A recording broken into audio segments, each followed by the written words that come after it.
Hello everybody and welcome back to the American Dynasty YouTube channel. So in this video, I do want to talk about two specific players. Yes, there has been other players that have played throughout this weekday and weekend, but I want to talk about Brenden Aaronson and Scully because these are two players who have been really standing out over the past 3 to 4 games. Like, they have been doing amazing. And so what's crazy about what's going on with the US men's national team is like, I think that many of us are understanding, right? We are really cherishing the fact that many youth players coming from the MLS, or maybe they're coming through a European club academy, the fact that many of these youth players have been going into the first team and actually making appearances in the first team, that is something that many of us have been cherishing a lot. But what really does fascinate us the most, right, besides that, what really makes us really happy is to see these American players go to the European teams and actually start for that club and actually make a difference for their clubs, bringing the effectiveness, bringing the goals and the assist. That is what really does excites us the most, is to actually see these Americans succeed. Like, yes, it is great to see these players, like these youngsters, go through the academy, but we need to start seeing the proof, to see that it actually works, to see that them being taught through the academies is actually being paid off. And so that's why I do want to talk about Brenden Aaronson and Scully. And we're first going to be talking about Brenden Aaronson. So Salzburg did tie against Ried, I believe. I think I mispronounced that team, but basically Salzburg did tie against Ried 2-2. It was a very even type of game, but one of the main reasons why Salzburg were able to really match up against Ried, it was because Aronson was the main player to make his club flow on the field. That he's basically the reason why they found so many created chances. As a matter of fact, Brenden Aaronson was the player that created the most chances in this game, with a total of 5 chances created. And one of the main reasons on why Brenden Aaronson has been showing so much effectiveness for Salzburg is because one thing that really does help him in his game on the field, it is his quick feet. His quick feet is always going to be something that really does stand out for that player. And that is something that's going to be needed in this modern game. Like in today's game, right, whether it's in Spain or in England or in Italy or in France or in Germany, in today's games, every player must learn to know how to have quick feet. They have to think faster. They have to think and move much faster on the field. Brenden Aaronson is really doing that at a very early age.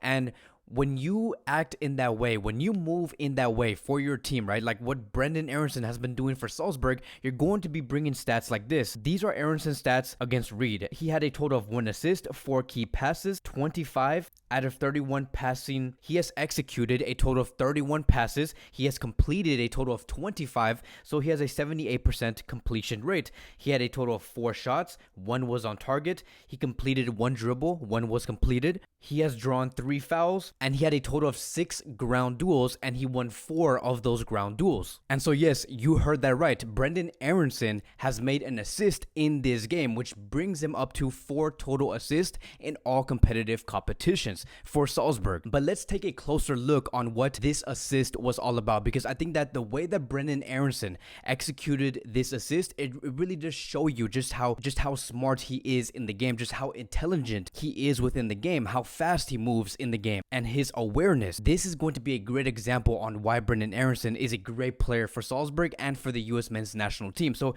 if we look at the video here, we can see just in the beginning of the clip, he is making his first view, trying to position himself, knowing when to execute, right? He knows exactly where he's going to be positioned at. He looks at that first view, he sees where the players are at, right? His 2 forwards that are ahead of him, and then he makes a second view very quickly. Then he has a better understanding on where exactly those 2 forwards are at. So really pay attention to what's going on here. He is making 2 total views before he even receives the ball. And then once he completes those 2 views, right, you have to really pay attention to like what I'm saying. Like, he looks like this, like that, and then he asks for the ball, right? He knows exactly where everyone is at. That is something that every high intelligent player does do on the field. So as he was asking for the ball, he already knew exactly where the players were at. He receives the ball and then he quickly passes it towards one of the players. Now, why was that fast? Why did he know exactly where the players were at? It is because he was looking to see where the players were at before he even received the ball. He would have never asked for the ball if he did not know exactly where the players were at. But Brenden Aaronson always comes prepared. Now, in the US men's national team, there's not really a cam position because in this game he was playing as a 10, right? A central attacking midfielder. And in the USA men's national team, we have seen that they don't really have one. I think that the closest player that actually plays as a 10, right, or as a attacking midfielder or as a central attacking midfielder, it is Yunus Musa. Mostly it has to do with the formation. There's something that Greg Berhalter likes to do. It is a 4-3-3, so we don't really see a central attacking midfielder. We see either a striker in the middle between the left winger and the right winger, or we see a number 8, right, Yunus Musa, which is why I do say he is the closest thing towards a number 10. So if I were Greg, right, I would find it really hard to see just how could we place Brenden Aaronson in the number 10 role, because we know that he can be very effective as a number 10, but I do see that difficulty, right, for him to see, okay, can I actually place Brenden Aaronson as a 10? But there's not really a number 10 position in a 4-3-3 system. And, you know, many might say, oh, but wait, Kevin, maybe we could put Brenden Aaronson in the number 8 role where Yunus Musa does play. But I think that we have seen Aronson play as the number 8 before, and it did not turn out too well. And one of the main reasons on why is because in Greg's team, right, his number 8, right, he needs his number 8, which is Yunus Musa. He needs his player to carry the ball forward, to progress the ball from deep areas. Brenden Aaronson is not the best in doing that. Like, yes, could he do that? He could, but Yunus Musa is so much better in terms of carrying the ball from deeper positions towards the advanced positions. That is what he does ask, right, Greg? That is what he asks coming from a number 8. And do we really want to put Brenden Aaronson and give him the responsibility to do that? That is why we see Yunus Musa in that position, and then we have McKennie right behind him, and then Tyler Adams being the last man. If we were to talk about Aronson's game, he is almost the complete opposite of what Yunus Musa does bring, because Aronson is more of someone who waits to receive from the midfielders or from a central defensive midfielder, right? He likes to be just right outside the box with his back turning, pointing against the opposition's goalkeeper and just waiting to receive the ball, right? Like what we have seen in that assist. That is basically what he likes to do. He's not necessarily someone who brings the ball forward and then looks for someone who can receive the ball, something that Brenden Aaronson wants to be. But nonetheless, right, Brenden Aaronson is someone who is very effective as a 10. Hopefully, we can find a position for him for the U.S. men's national team. Like, we have seen him as a left winger, as a right winger. He has done very well in both positions, but I think that his best and most effective position will forever be the number 10 position and the cam position. Now let's talk about Joe Scully, because Joe Scully, yet again, he is showing some consistency, right? In the previous video, I was talking about how Scully needs to show consistency. He needs to continue to bring assists or goals, put out great performances, and then we can have a conversation about Scully potentially starting in the U.S. men's national team. But again, Scully has showed up again with another amazing performance. He makes it hard,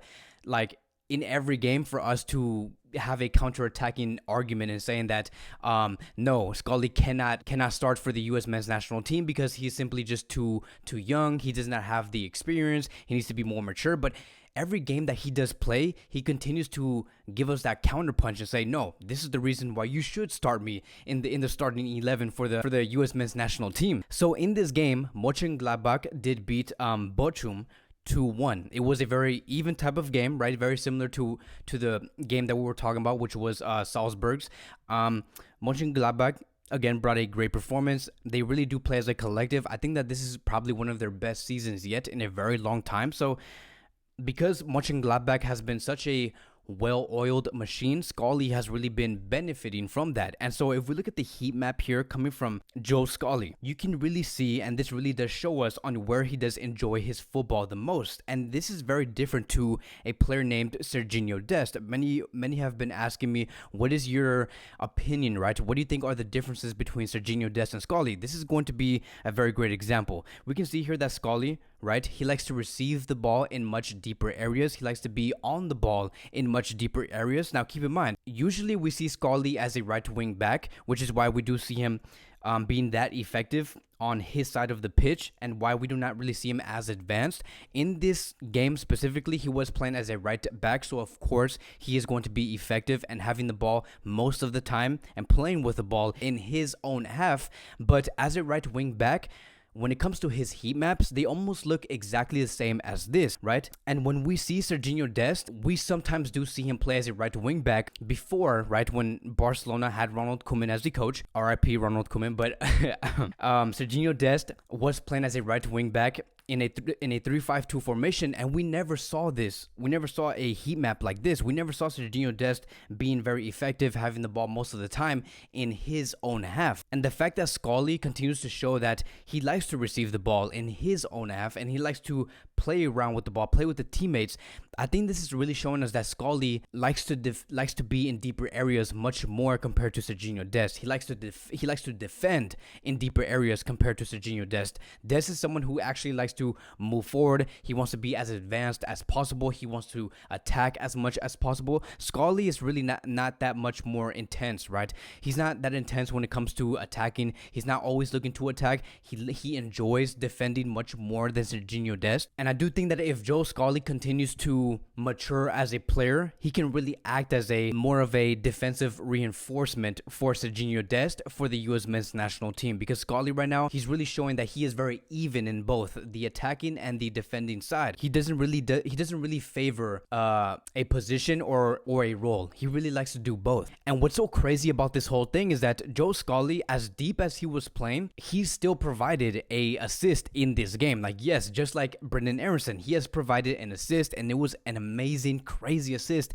coming from Scally, because he literally received the ball from a deep, I think he received the ball like in the middle of the pitch, right on the halfway line. Then he curves the ball, right, a very sharp curved ball into the box and straight to one of the teammates' head. And then as soon as that assist was executed, as soon as that player did score and Scally gained that assist, everyone just stood back, right, on Twitter and on Instagram, and everyone was just saying, okay, Joe Scally is on form. Joe Scally, right, he is doing everything he can in his power to bring out his best performances. And the fact that he's able to do this, the sky is going to be the limit for this player. And let me tell you, this is my theory. I do not think that it is a coincidence to see Scally perform as good as he has been doing in the past 3 to 4 games, right, before the international break. I think that he is doing this for a reason, right? I think that he is really trying to give 100% of himself 3 to 4 games before the international break, because I really do think that he's trying to show towards the world, towards especially Greg Berhalter, that this is the reason why you should bring me into the squad, into the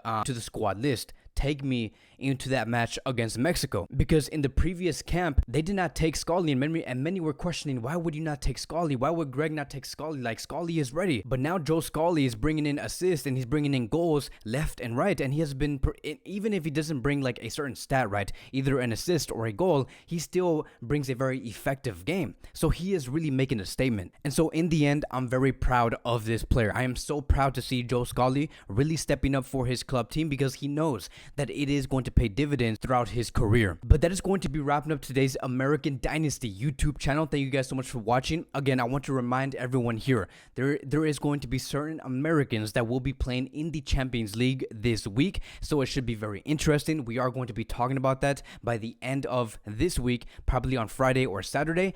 And then after that, my friends, we are going to start to talk about the Mexico versus USA game, a game that many of us want to see. We just want to see what USA could do against a very tough Mexico side. I want to see Pulisic back.